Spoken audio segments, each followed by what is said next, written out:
All right, welcome everyone. We're going to be starting soon. We're going to be starting this one soon. Great to have everyone here. We're just giving some folks a few more seconds to jump on so that nothing is being missed when we actually start. All right. So just giving you guys a heads up of that, and we're going to be starting soon. All right.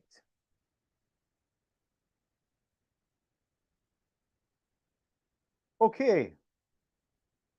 So I think we can begin. Let me just bring this in here.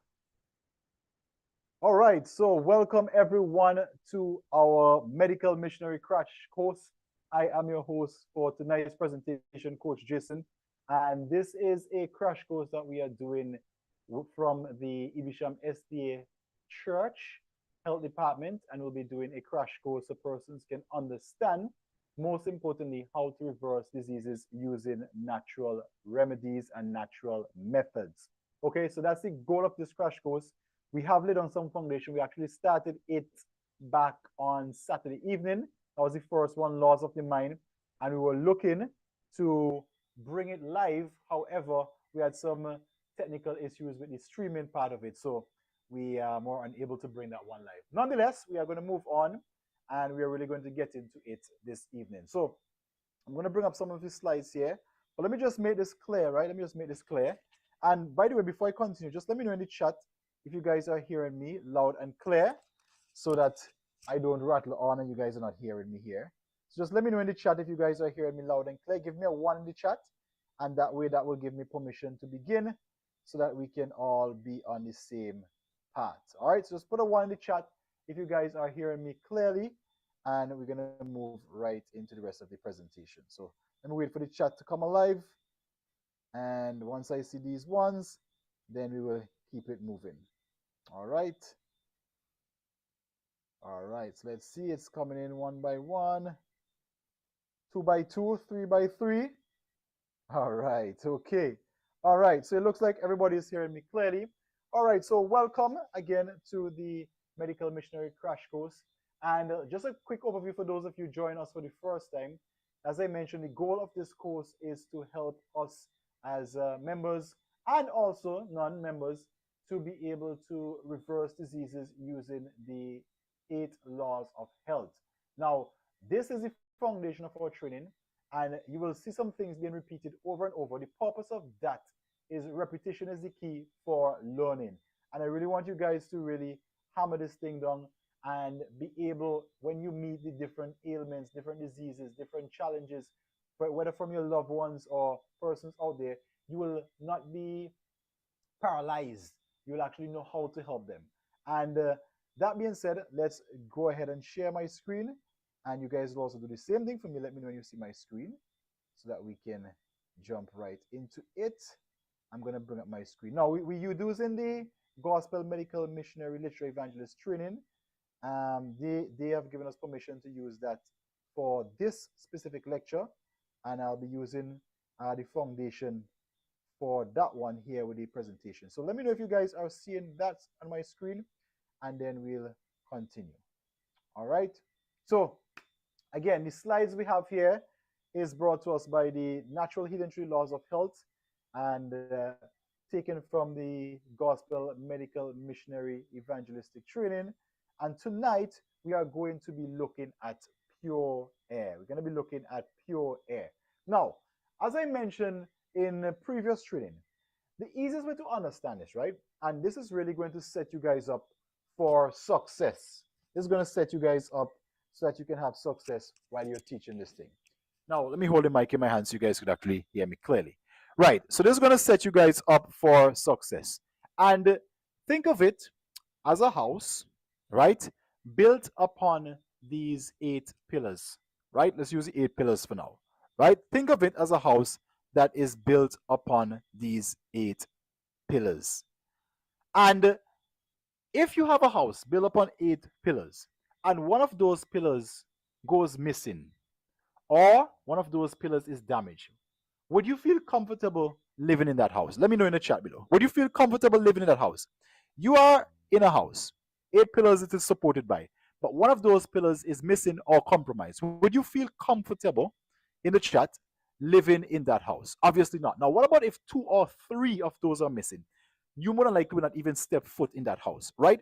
So that being said, and this is going to set the foundation for what we're going to be teaching here. These 8 laws of health, and by extension 10, purity and cleanliness, these are the foundation of health, right? Notice as you will notice as we go along here that these laws of health are simple, they are available to everyone, and most importantly, they are free, right? So once you understand that this is the foundation, it means that every time you assist someone, you have to first of all ensure that the foundation is set before administering any other protocols or any other solutions. All right. So this is something you're going to hear repeated over and over again. By the time you're finished, you are going to memorize this. And this is taken from Exodus 15:26. It says, "And the Lord said, if thou wilt diligently hearken to the voice of the Lord thy God, and will do that which is right in his sight, and will give ear to his commandments, and keep all his statutes," so there are the conditions. Hearken to the voice of the Lord thy God, do that which is right, give ear to the commandments, keep the statutes. What will happen? I will put none of these diseases upon thee, which I have brought upon the Egyptians, for I am the Lord that healeth thee. Exodus 15:26. Now here's the cool part.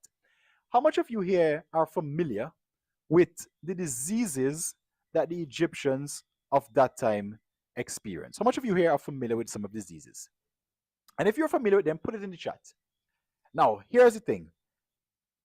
You would find that a lot of the diseases that the Egyptians were struggling with or suffered with is pretty similar to what we living in this world suffer with. So things like diabetes, things like heart disease, high cholesterol, high blood pressure, very similar diseases they were suffering with are the same disease that we are suffering with now. And the Lord had said, if you stick to my statutes, none of these diseases will be upon you, right? So why, the question must be asked, are we seeing such an increase of these diseases in our world? Well, I will leave you to figure that out as we continue building this slide. Now, again, this is another foundation you're going to learn. The curse causeless shall not come. The curse causeless shall not come. That's taken from Proverbs 26b. And disease never comes without a cause.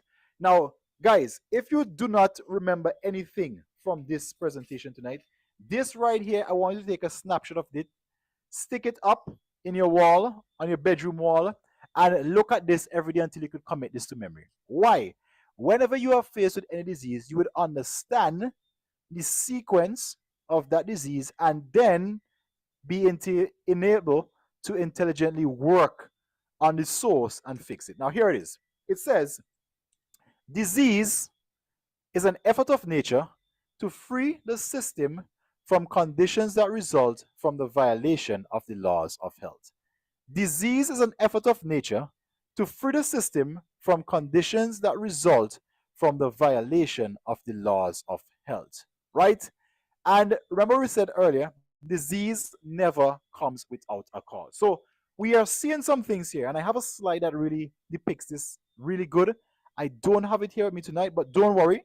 In tomorrow's training, I'll bring it up for you. At the far end, you have disease. Before disease happens, there is a system trying to free itself. Now, what is the system trying to free itself from? It is freeing itself from conditions. Now, the question must be asked, what are these conditions, or what cause these conditions? And it says, these conditions are caused from a violation. Now, what was violated? The laws of health. So that's going to bring the next question. Then what are the laws of health? What are these 8 pillars, by extension 10, that make up the foundation of healthy living? And here they are.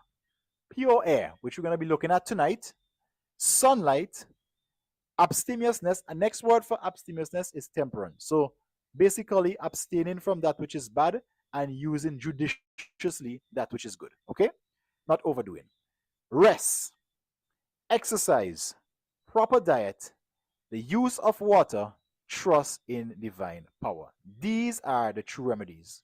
And this is taken from Ministry of Healing, page 127. Now, my goal here is to get us finished in about 35 to 40 minutes. So that's the timing I'm working with. At the end, I'll open for some questions and then we'll close this thing up. So, if you notice, the sequence of these laws of health goes from easiest to hardest. And that's what I like about this specific sequence. I know there are different things and persons have like different setup. I mean, for memory purposes, like the new start. But if you look at this one goes from easiest to hardest. Why I don't personally use a new start when I'm working with a new client is that most of us know that one of the hardest things to get people to give up is nutrition. And new start starts with nutrition, and then the second hardest thing, which is exercise. Now, I'm not beating down the new start. I'm just saying they probably use it as an acronym so persons can remember it easy. But this is always the method I go with. So POA. If you walk up to any person, whether they believe what you believe or not, and you just talk about the importance of fresh air, most persons will agree with you without hesitation, without any sort of putting up any resistance, right? Next, if you talk to them about sunlight, and then you show them some of the benefits of sunlight, if you talk to them about not like overworking, overdoing, and by the time you reach exercise and diet, which is like number 4 and 5, because they would have gotten so much results, and you will see some of it tonight from just using the pure air remedies, the sunlight remedies, the not overworking remedies, and sleep. Then, when you get to things which are a little bit tougher, like exercise, it's easy for them to trust you because they've already seen the 4 doctors from before work. When you reach the proper diet, they've already seen the 5 doctors work. When you reach the use of water and trust in divine power, they've already seen everything before mentioned work, right? So just something there to know. Thought I'd put that in there. Now, see how we're going to be looking at air. Let us get some definitions here. Let's get some working definitions. Let's understand this thing that we call air. We hear air, we hear that term thrown a lot, but what is really air? So, keeping it basic, as it says here, air is an invisible gaseous substance surrounding the earth. Now, the mixture is mainly of oxygen and nitrogen. Now, some facts about air. It was created on the second day, right? It was created on the second day and of the creation sequence, right? And let's just get this here. Okay, right?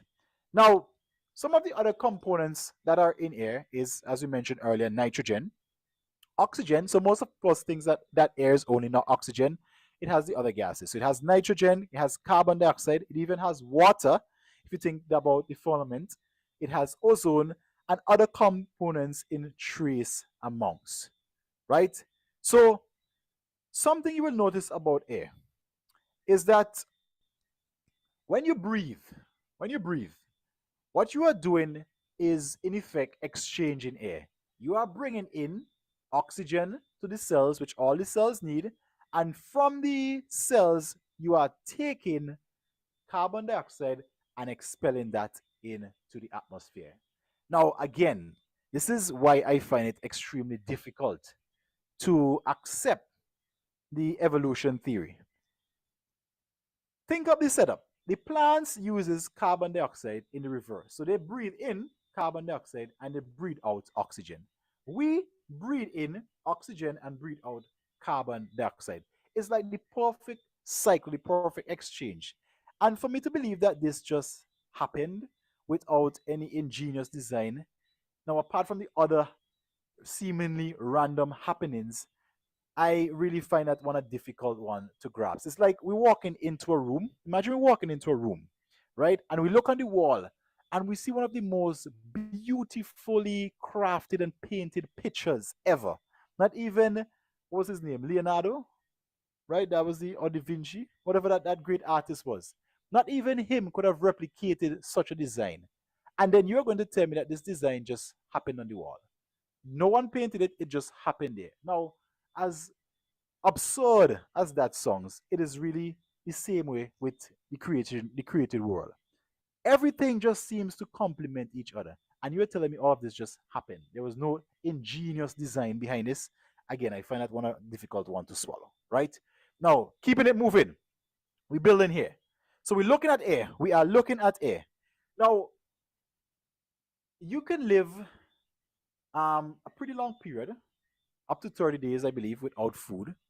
You can live about under a week without water, but only a few minutes without air. And in fact, there is some conditions where when there's lack of oxygen, you would find that it can become extremely fatal. So in our industry, right, in the airline industry, one of the drills that they normally teach us is a decompression in the cabin. Pretty much, we lose oxygen. Easiest way to put it. So in this drill, the first step before we do anything, before we call ATC, before we tell the passengers, before we do anything, is for as the crew members, as the pilots, to pull on your oxygen mask and switch oxygen to full. Now the reason you want to do that, remember I said you could only live a few minutes without oxygen.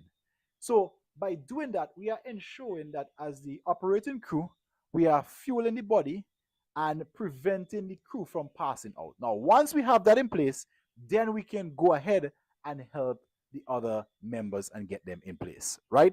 So the condition where there is too little oxygen is called hypoxemia, or sometimes called hypoxia, and that is a very fatal condition. Now, as we go through this thing, you're going to see how serious lack of air is in the body. And we mentioned that earlier. Now, circulation of blood. We're going to look at how air can help with the circulation of blood. And let me just read a quote here. It says, in order to have good health, we must have good blood. Everybody agrees with that. So if your blood is impure, if your blood is contaminated, if your blood doesn't have the required nutrients and mineral and vitamin composition, then the other parts of the body would not work. However, if that blood is not reaching the extremities or reaching the other parts of the body to actually carry those good stuff, then you would also have a problem of starvation. So let's read this. It says, in order for us to have good health, we must have good blood. We agree. For blood is the current of life. Fair enough. It repairs waste and nourishes the body.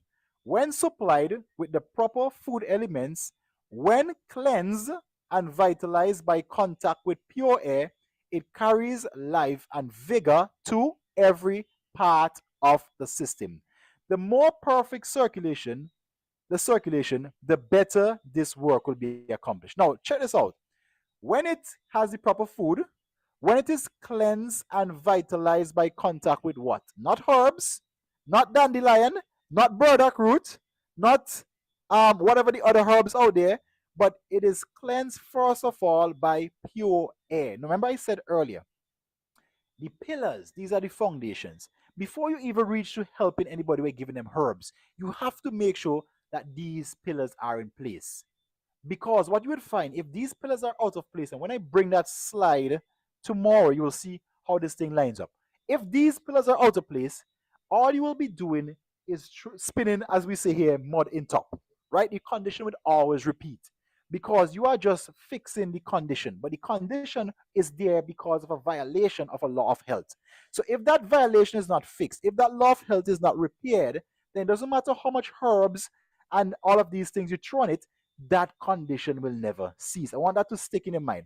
And you see here that the blood is vitalized, it is cleansed when in contact with pure air, right? So we're building this thing, right? We're moving along. Now,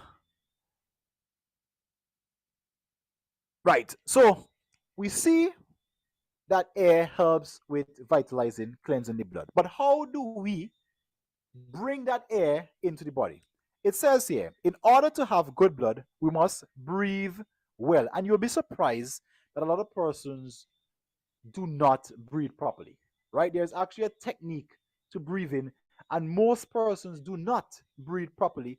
As a result, they are sluggish, there is congestion, there is poor circulation, and the body is not being supplied with the vital nutrients. So it says here, full, deep inspirations of pure air, and this is a key one, we're going to come back to this, which fill the lungs with oxygen, purify the blood. They impart to it a bright color and send it a life-giving current to every part of the body. Good respiration soothes the nerves, it stimulates the appetite, it renders digestion more perfect, it induces sound, refreshing sleep. So are you telling me that apart from cleansing the blood, that I can actually calm my nerves if I'm somebody who's always anxious, if I'm somebody who is always overthinking. You're telling me that by breathing pure air, I can calm my nerves. I can even improve my appetite if I find myself not eating enough.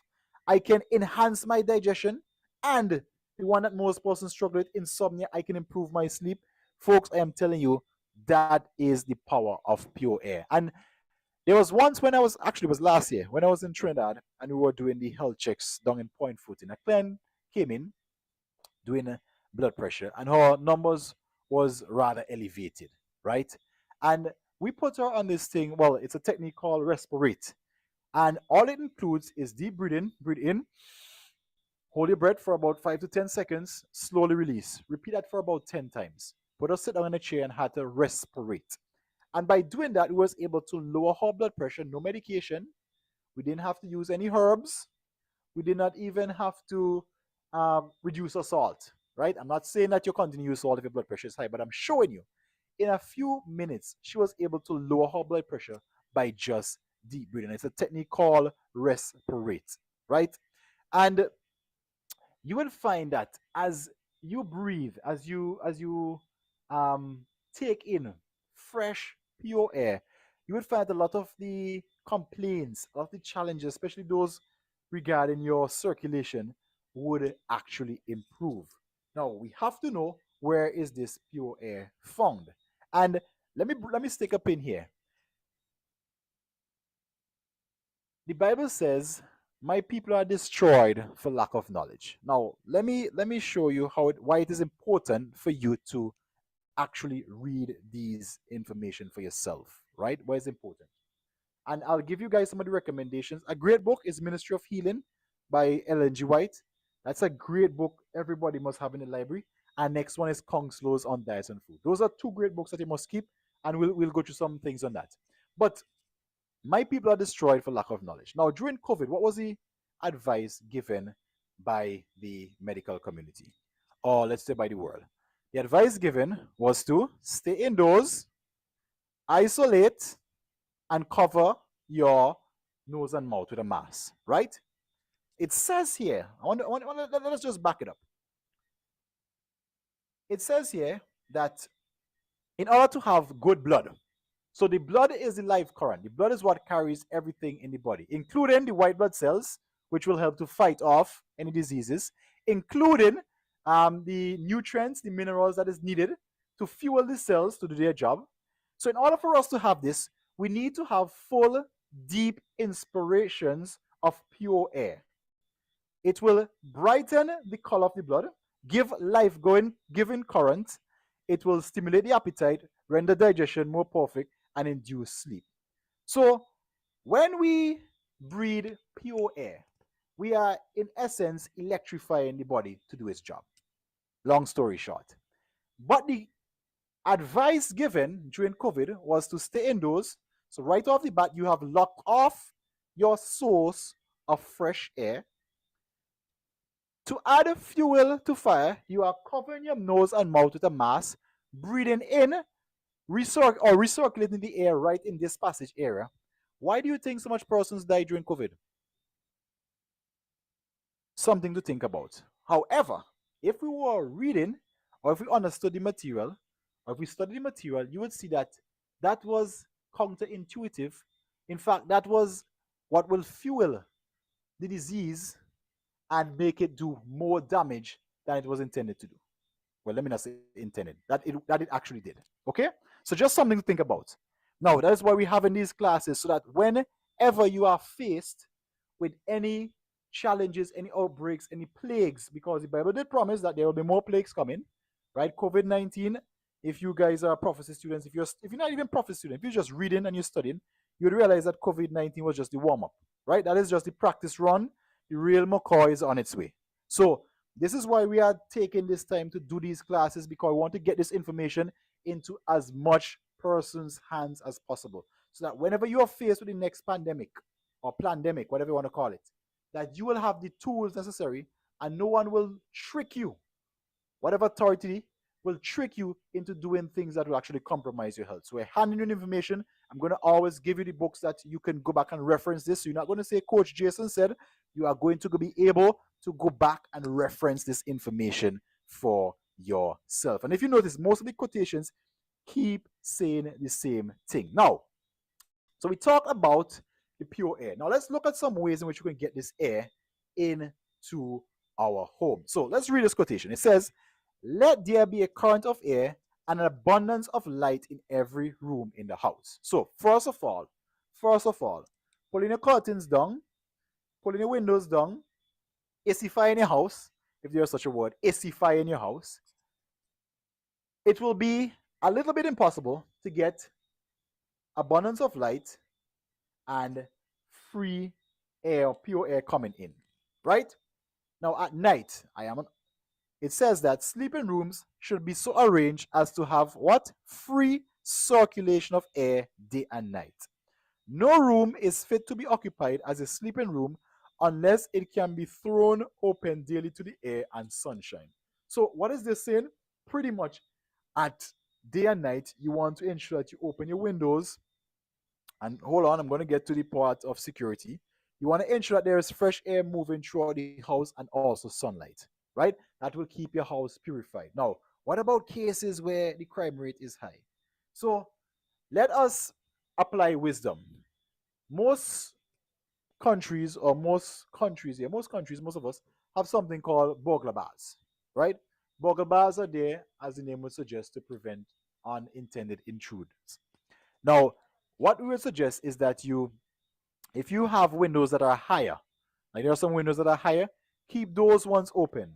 If you have windows that are lower, you want to ensure that those ones are secured with the burglar bars, right? So this way, you will prevent unwanted intrusion, right? At least some point throughout the day, open up all the windows in the house. Once somebody's home, open up all the windows and let that current of air flow through freely so that you can throw off all the impurities that would have been breathed out throughout the night or from some of the clothing, furniture, things that you have in your house. These actually let off some toxins. So that current of air would always be moving freely.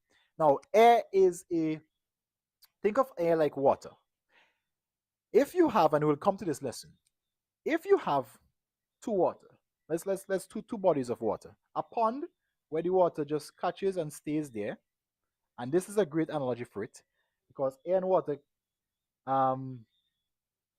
does or exhibits some of the same characteristics, right? If you have two bodies of water, one is stagnant and the other is running, which of these bodies of water will tend to gather mass more? And I want you guys to actually answer me in the chat for this one. Let us engage. Which of these bodies, of water that is stagnant, think of a water just sitting in a bucket, or water that is flowing freely throughout a river, which of these would gather more moss, bacteria, pests, etc.? Put it in the chat below. Let me see you guys in the chat. I'm going to give you guys a chance to engage. I want you guys to engage with me in this one. Right? So which of these is going to have more moss and unwanted stuff? The one that is stagnant or the one that is moving? And while you guys are loading up the chat there, let's just go take a quick check. Right. So most of you agree that it's the one that is stagnant. So when it is stagnant, it breeds, right? That's right, still stagnant. Once it is still or stagnant, it breeds, it's a breeding ground for bacteria, for mold, for moss, for even mosquitoes. Once it is in motion, it is filled with life. That's where the fishes swim and that water comes alive. Now, air and water exhibit some of the same characteristics. Once air is stagnant in your home, it is just circulating around. Think of an air condition on day and night. It is just circulating around. That is the same thing that happens. It is now stagnant. It is now the breeding ground for a lot of diseases. When you open your windows, differential, one on each side, that air is in constant motion. It is like the water that is flowing through a river, through a stream, bright, filled with life, etc. Right? So I just want to use that as an example or reference so that you guys could understand what we are talking about there. Now, we looked at that already.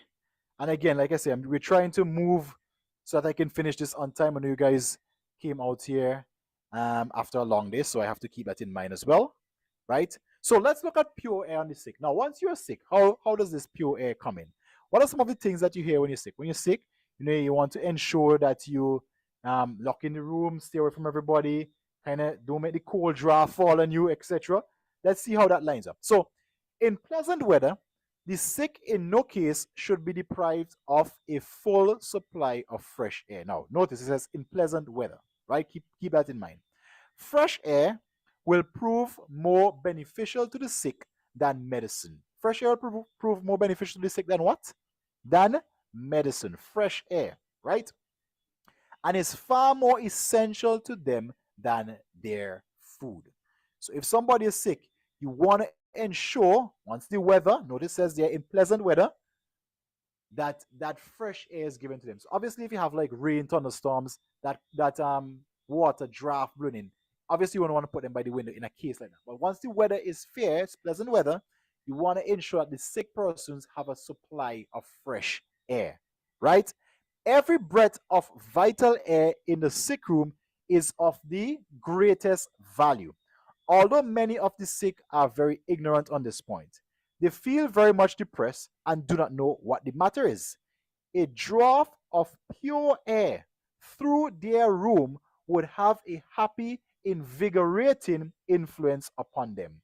The sick room, if possible, should have a draught of air through it day and night. The draught should not come directly upon the invalid, as we mentioned, but you must ensure that the air is able still to pass through the room that they're in. So you will not put them right by the window where the air is blowing straight on them, but you would ensure you put them adjacent to the window, out of the direct contact, but think of the water. The air is able to pick up that sick air in the room, take it out, and move it to the other side. Right? If that makes sense, let me know if it does. If you want me to explain the next way, just let me know in the chat and I'll be happy to do that. Right? Right. So we're building this thing. Now we talk about the ventilation in the home. We talk about keeping the adjacent windows. And when we say adjacent windows, if you guys could see me here, so this is your house right here. You guys could see my hands. Let me just come back a little bit bigger. You guys could see me in the video, right? So this is your house. This is your box right here. Right, this is your house right here. So you want to make sure that on this side the window is open and also on this side. So the air flows right through, right? You want to make sure that on both sides the air flows right through. So you won't just open both of the windows on this side because the air cannot flow. The air cannot flow there, but you want to make sure that it's open on one side and the other side. So it flows through like a pipe, right? Hope that makes sense. We're building this thing. Right.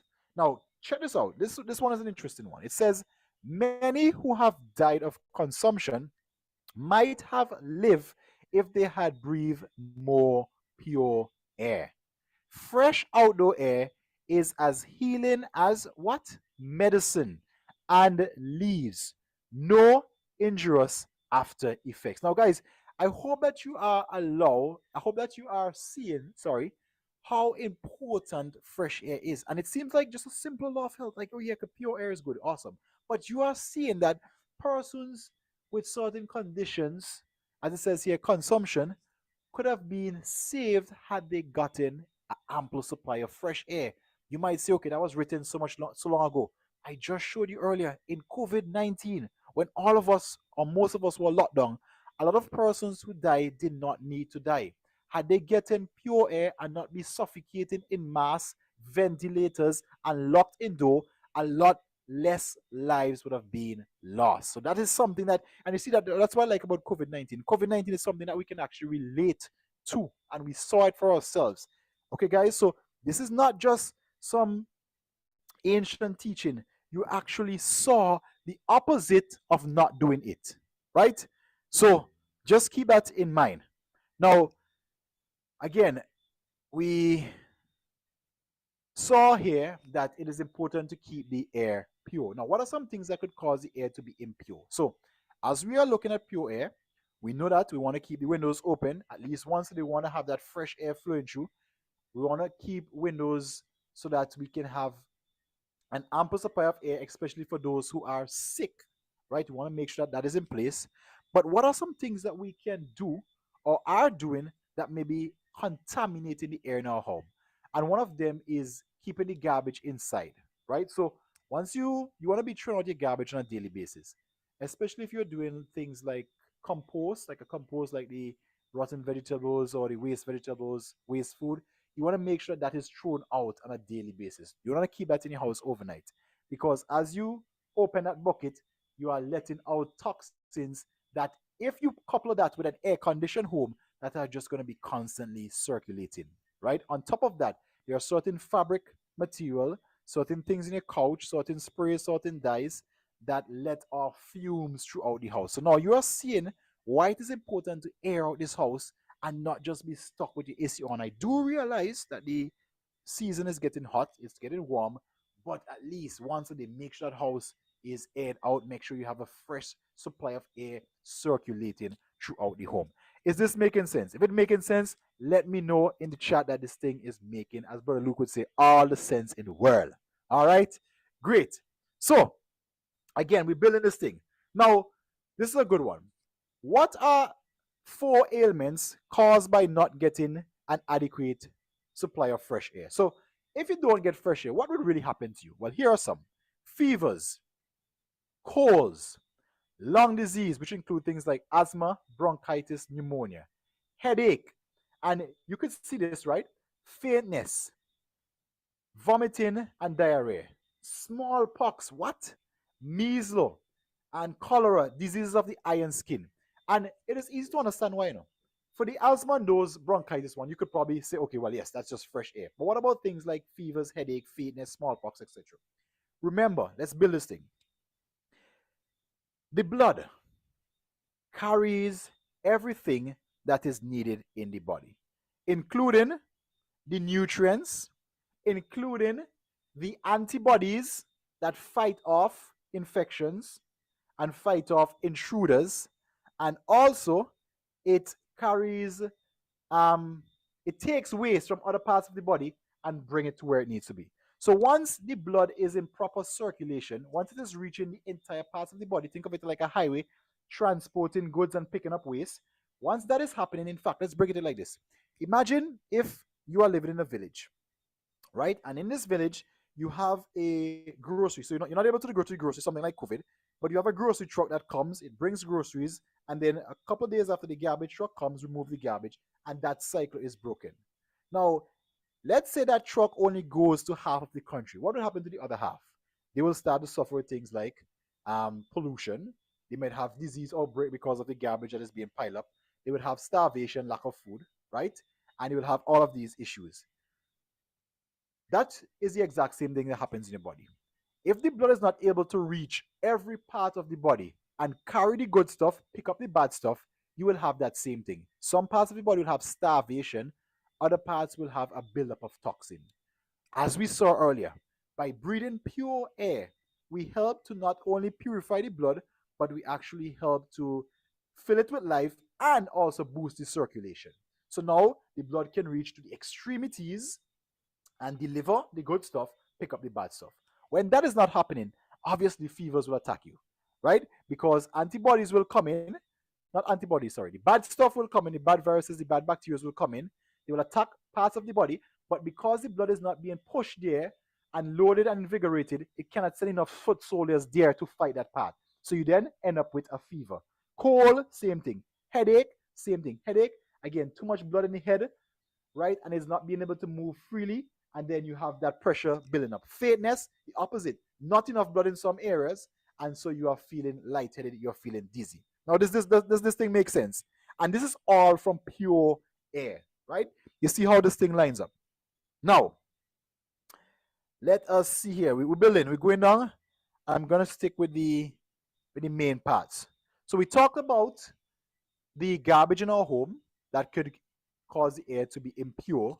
Now, what about those of us living in industrial cities, right? And in some cases, not easy as just moving to the country. So we understand. So let's understand the risk that we are dealing with.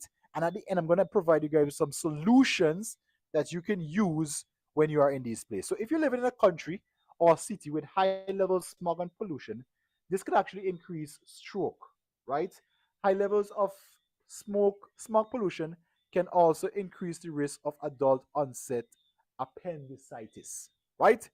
So you would also see that it increases the risk of type 2 diabetes. And the first time I saw this, I was actually taken back, because we always know type 2 diabetes to either be genetically induced or through diet.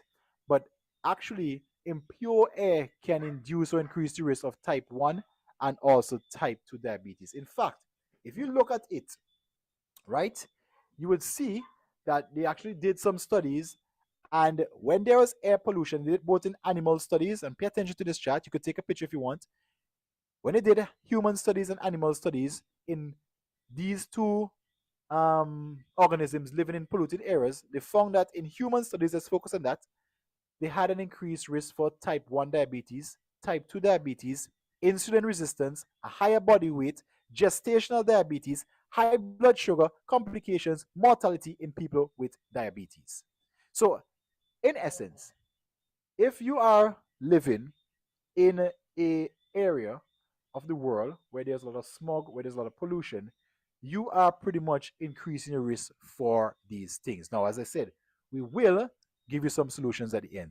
And to really understand this, remember, whenever there is impure air, impure food, impure substance, it causes inflammation in the body to go up. So just like when you eat impure food, inflammation goes up. When you inhale impure air, inflammation also goes up, which leads to the increased risk of this. Now, this is why this was written, I think, Testimonies, Volume 7. The smoke and dust of cities are very objectionable. Get out of the cities is my cry to God's people. Right? And that was written. Now, we looked at this already, um, about the waste, vegetables, and heaps of fallen leaves should not be allowed to remain near the house. So we looked at the vegetables inside the house. Now, what about if you have fallen leaves? So, like your apple tree shedding leaves, or you cut the grass and leave the leaves there, and they are close to the house. Now, this also, remember, these dead leaves eventually break down and decay. And when they decay, they let off poisonous air. This poisonous air, depending on where it is, can now find its way into your home. Which is why, if you are doing a compost, the best place to put it is away from your home and possibly downwind. So when we say downwind, let me bring up my little house here again. I like my little house. So in most countries that we live, the wind goes from east to west. So here in the Caribbean, for example, the wind goes from east to west. So if you have a compost heap, you want to first of all make sure it's away from your home and downwind. Downwind will mean in the backside of the wind. So if the wind is blowing this way, coming from front to back, you want to put the compost to the back and away from the home so that the wind will take it downstream. Now you could see if you are living in a city where everything is close together, that can be extremely challenging, right? Because if it goes downstream from you, it means it's going into somebody's house, right? It's just something to note. So that is how you would set up your compost. I actually have a compost myself there, and it's kind of doing the same thing, keeping it away from the air coming to the house. So it's about, I would say, let's say, about 50 feet from where we actually stay, from the house. And again, we put it so it's away, it's downwind. Okay? So just something to note. So not just the stuff in your house, but the stuff around the house can also cause the air to be impure. Now let's look at some more impure sources. So we understand, and I'm building this thing, we understand the importance of air. We understand that the Lord created air for a purpose. We understand that by having air, we invigorate the blood, we purify the blood, we load it with the necessaries so that it can do its job and take away the bad stuff, and we also help everything to function as it should. Now, we also understood that there are impure sources of air in smog, in the cities, in fallen leaves. Now, these are some hidden sources that are inside your house, and this is one I want you to pay attention to. So, air fresheners. We like the house to smell good, but that could be coming at an expense. And what is the alternative? I'm giving them straight off the bat. If you could use essential oils are a great way, and they have these diffusers that you can actually put them in. That will be a better option, right, for the air fresheners. Plugins, scented candles, again, all of these fall in the same categories. The essential oil diffusers will be a best option.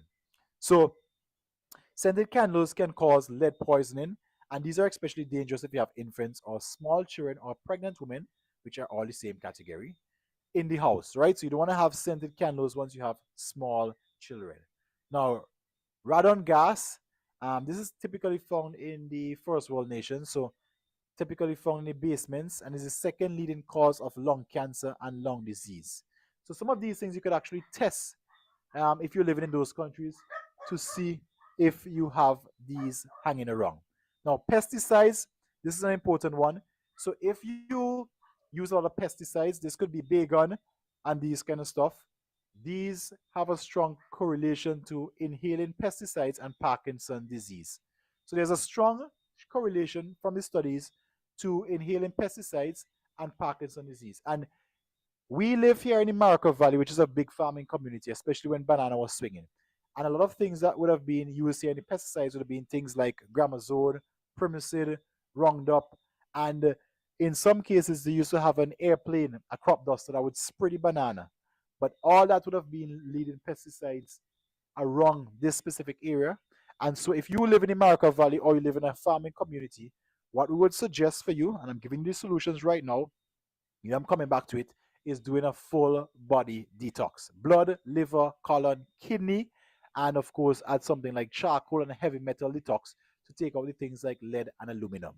Now, if you want to know more about the detox, I could give you the ideas. For the blood, you're looking at things like burdock root, dandelion, liver, dandelion, milk thistle, colon, senna, what is that next one? Psyllium husk, kidney, corn silk, parsley, over usa, right? That's for the kidney, heavy metal, charcoal, and chlorella, spirulina, right?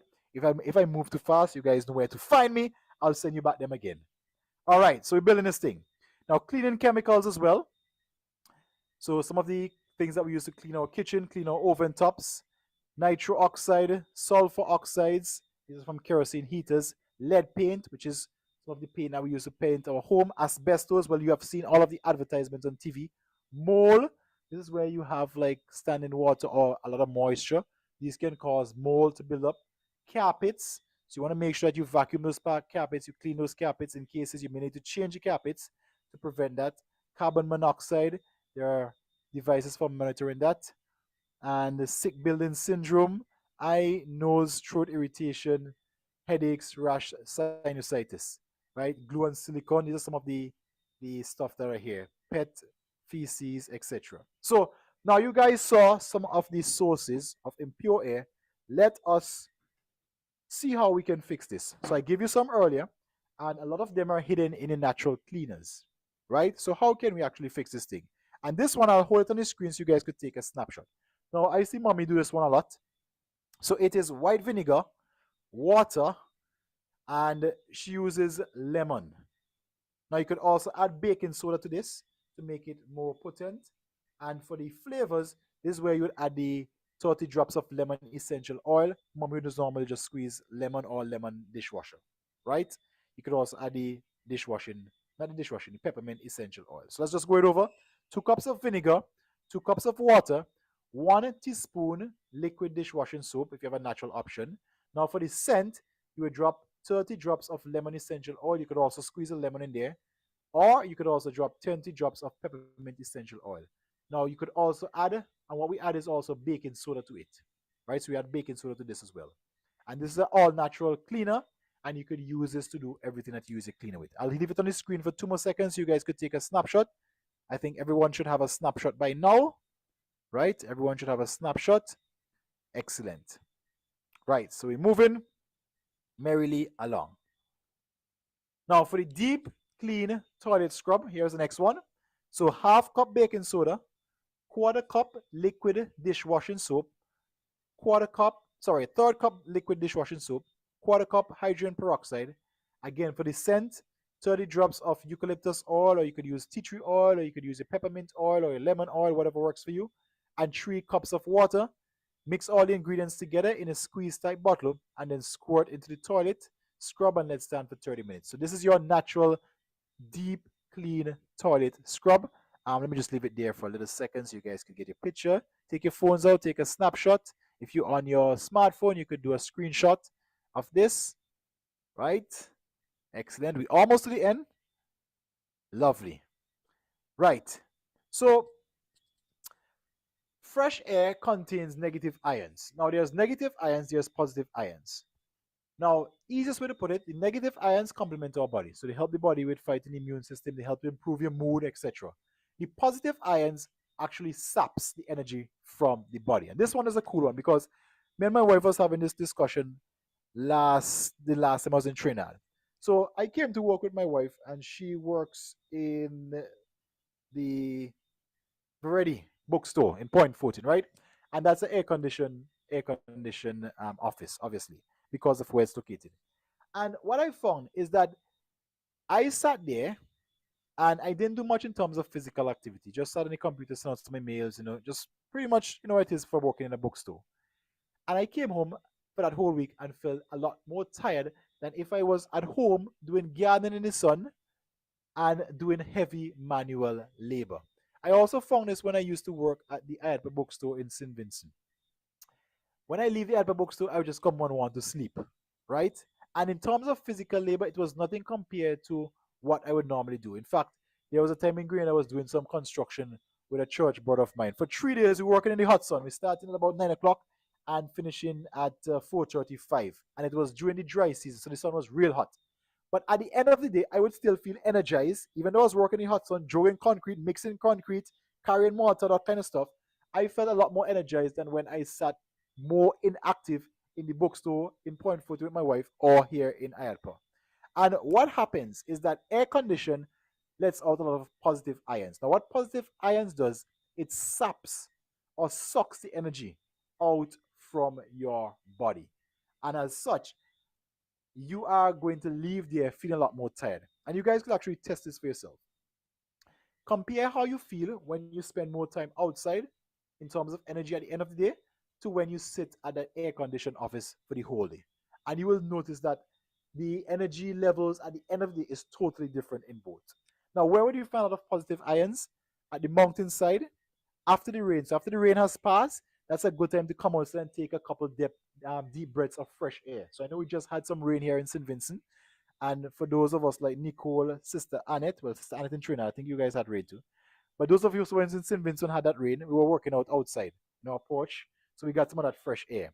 After a thunderstorm by the seaside, and when I used to live in Greenland, I would do this a lot. I would go down on Grandlands Beach and just walk up and down the seaside, right? So that has a lot of positive ions in the woods, early morning and late evening. So this is where you would find a lot of the negative ions. Sorry, I think I said positive. Negative ions, and this is the oxygen that helps to fight diseases, boost the immune system, right? Right. Now, these are some other things that you could do.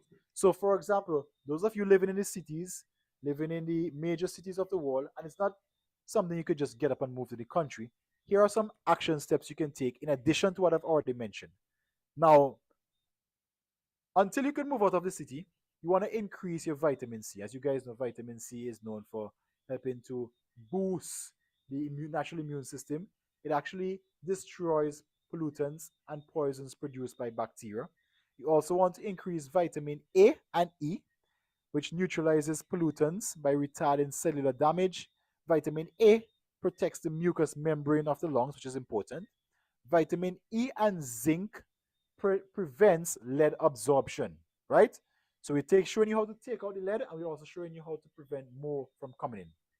Now, some other things that you could do is shower and wash your clothes often to remove finer air particles. As we mentioned, exercise outdoors as much as possible. So if you're doing workouts, do them outdoor, but you want to make sure that you're doing them away from heavy traffic. Because if you're doing heavy traffic, then that exhaust from the engine you'll be breathing in, right? Now, depending on where you are, you will wear a facial mask, and this is temporarily to combat. So, example, if you're going out in the city where there is a lot of smog, or in some cases here when we have that Sahara dust, you may have to temporarily wear that facial mask just to prevent that extra inhale, especially if you have respiratory issues, right? Walk short distances instead of drive. That will boost your breathing. And then here are the cool plants that you want to keep in your home. Let's bring them up. So this is one right here, and I'm going to go through some of these plants that you guys could actually keep in your home. So the first one is the peace lily. Now I'm going to show you a variety of these plants. So I'm sure that wherever you are in the world, you must have one of these. So peace lily, these are ones that you actually want to keep in your home, right? This one actually topped NASA's list for removing all three of the most common VOCs: formaldehyde, benzene, and trichloroethylene. Ethylene, sorry.